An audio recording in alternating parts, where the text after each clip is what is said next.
core, you have to spend your gas on something. Something's going on. There's nothing in the base. It almost just gives it away. And yeah, there's the proxy Stargate. Styx is gonna find it, and like as soon as you knew, like that timing hit, I think it's about 4:15 or 3:45. Yeah, knows already what's up. That's huge. Ah, man, that had to do a lot of damage, and that's just gonna be completely scouted. See how it's reacted to. You do have some units out already. Usually the follow-up to this is a 4-gate. Yeah, there's the other 3 gates you're gonna see. A possible weird transition. You could somehow just do 3. Some pressure on, try to do a lot of damage, but yeah, no, it's gonna go for the 4-gate. I like it. I like it. It sucks that the proxy spot was so damn predictable. It sucks. The good implementation of it, yeah, it's just too easy of a spot. It's a little far-fetched, but almost the problem with that is becoming really easy to scout with the lack of mothership core. You almost just know right away that something's up. Instinctively, the Terran player is going to not throw on add-ons, going to start producing Marines, and prepare for that. Because, the counter to gateway units are Marines, especially in the early game. Against any 4-gate, you're going heavy Marines. So you're almost enticing your opponent to go more Marines, which you'd almost rather have something else. Alright, but all this said, Oracles are still coming out. We only have 1 bunker, so maybe he doesn't expect the 4-gate all in, but 1 bunker is not going to hold this 4-gate. If Rustlin Co. has like decent micro, this is going to crush the 1 bunker with 2 Marines in it. Yeah, electing to go for an actual macro-heavy play in the face of this all-in is very risky. Oh man, I don't know about this. 1 bunker. And this is all in. This is all in as you can get. Oh my god, I think, is Rustlin Co. gonna pull this off? We do have a turret down. Still 1 bunker.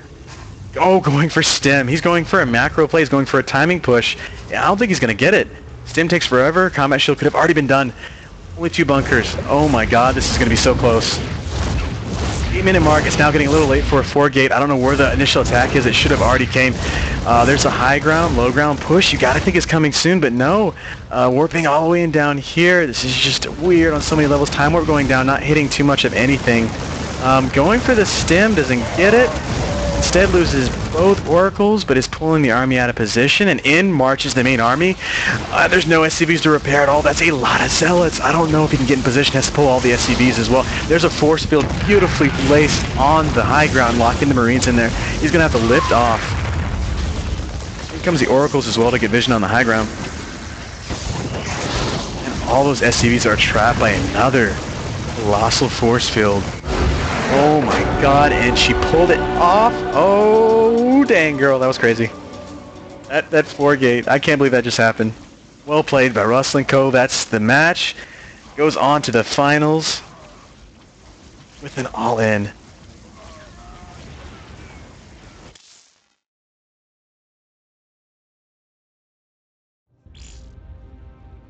Wow, that was insane. That was such a late 4-gate. I can't believe that worked.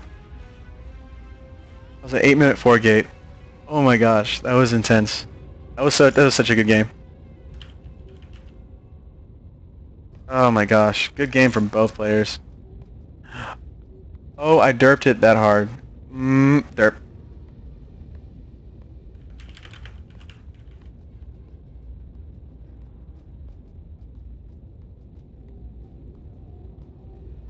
See, Medic, I don't know, because he put down the reactor and the tech lab after seeing it, so it didn't even have like the marine production started. So I feel like it was like a really bad position. If anything, I think the 4-gate could have hit sooner.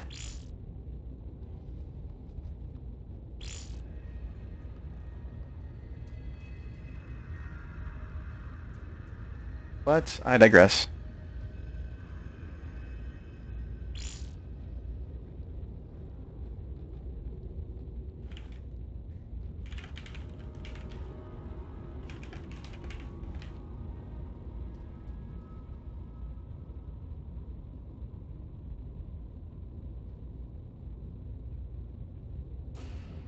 Yeah, it is. That's tough to stop. I feel like, yeah. It's really difficult. I myself just kind of 2-racks and just focus more on Marine production and throw on add-ons later. I feel like you just need the extra Marines. It's so hard to gauge. You have to scout the entire game. You have to scout their base to make sure they're actually expanding.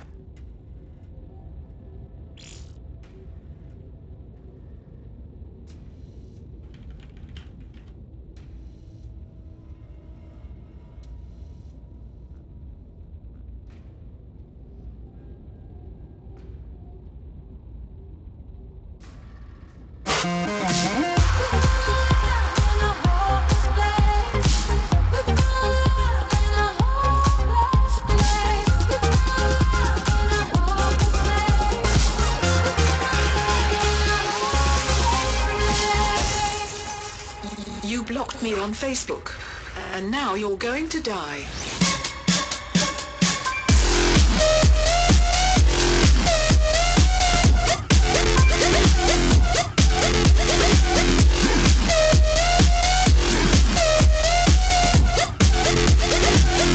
Now you're going to die.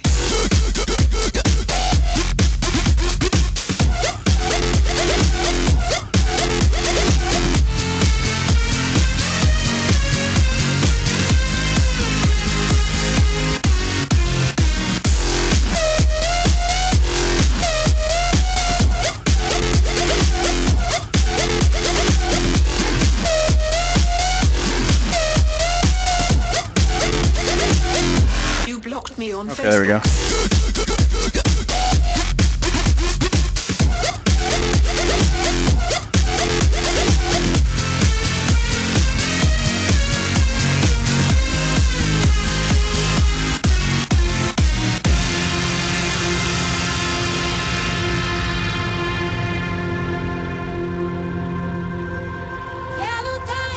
Sure, I will do that.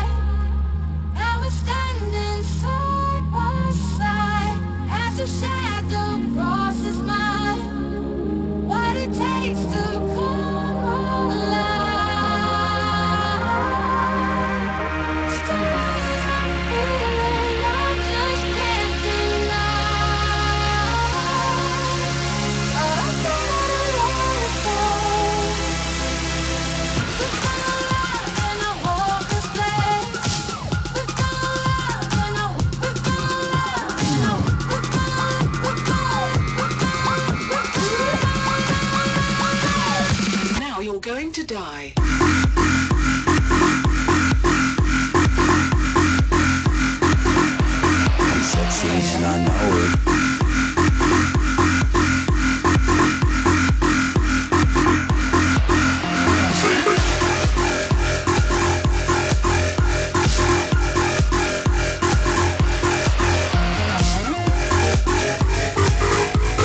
Oh, fat.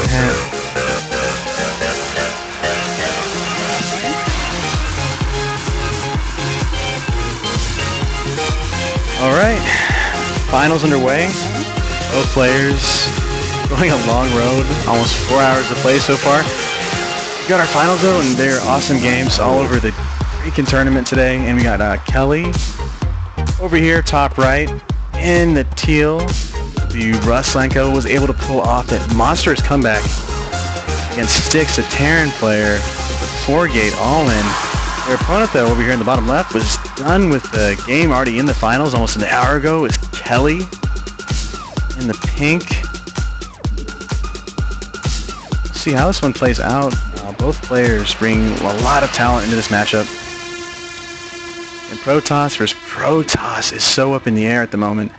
It's almost, it's not really had a solidified meta yet. The players having to be really cautious, especially when going to these tournament play where you really want to win. It's hard to be experimental, and it's still kind of at that stage for PvP. I feel like there's not really a solid opening yet. Right, we do see though early scout coming out from Kelly. He's going to investigate this area over here, see what's going on.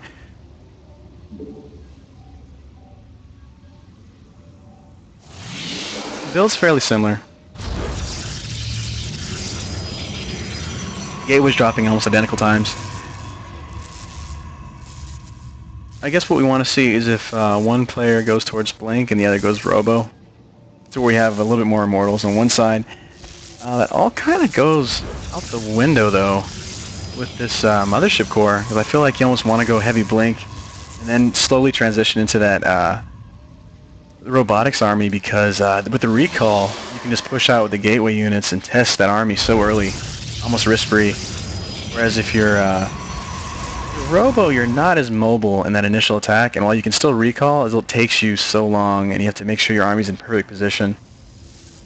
But we'll see how it plays out. Alright, Kelly, finally deviation in the build, as we have Kelly going for the double gas. Only 2 in each assimilator. I've seen this a few times. It's a very specific timing attack you're going for. Gotta think maybe working towards Blink. We'll see though, because a lot of gas in the early game. And see how this plays out. We may possibly... All incenses are going off. Both players. And it is Protoss versus Protoss, but still. And an interesting note, yeah, that pylon getting pretty low. It would have been an epic probe if you took that out.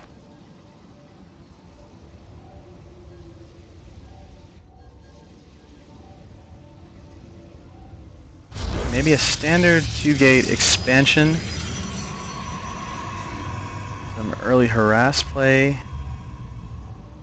Everything's still really on the table. It's really hard to gauge these. You want to be up on the gas, especially in a PvP in this mirror matchup, because in an even fight, the most stalkers win, or in any direct engagement, whoever has more stalkers essentially wins the fight. So you have to keep your gas up so you can make sure you're constantly warping in stalkers and not zealots. Zealots are almost a placeholder for just expansions, really. Especially in the early game. The whole point of Zealots is just to not spend gas so you can have more drones or more probes on the mineral line to get your expansions out. And nice, able to take out that scouting probe fairly easily. You do have a Stalker and Mothership Core down over here, and we have a actual Stargate going out as well. And that's interesting because they, Rustlin Co. actually had the delayed gas, but then elected to go straight into Stargate while we had the early gas from Kelly, who hasn't really done much with it. Finally getting a Robo, but was floating almost 300 gas. So interesting transition. Warp Gate research. Oh no. Okay, that was started, but they're not Warp Gates yet. I thought that was forgotten. That would have been awful. That would have been awful. But yeah, a little delayed on the Warp Gate research here. Not too sure why. Just kind of floated some gas for a while. Maybe forgot. No expansions down yet. These oracles are actually going to be very effective against stalkers. Kind of awkward running in and out in between these buildings, whereas the oracles can kind of just fly over and kite around fairly easily.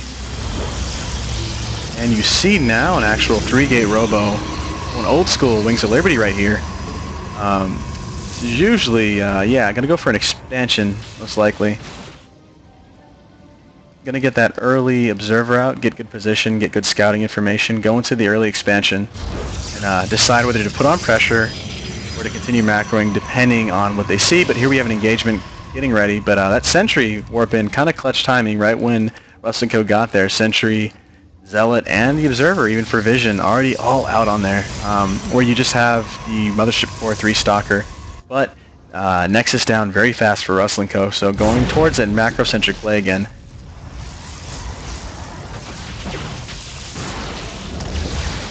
Alright, Time Warp going down. Not really going to be able to do too much of it, just with all the poking capability right now with 5 Stalkers out. I was going to possibly lose the Mothership Core, which would be huge, but no, a little bit of a stutter step, misses out. Stalker's going to come in, but no, they can't save the day. The Mothership Core still drops. Still has the early expansion down. I think it's a small victory. That overcharge would have been nice, though. A little bit of a miscue there.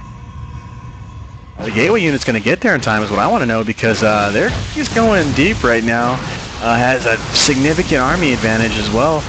These pylons are going to finish, but I don't think it's going to matter. Can't really do anything. Going to shut off the reinforcements as well. We have the Stalkers kind of trapped up here in the high ground in an awkward position. They're kind of sniping these Zealots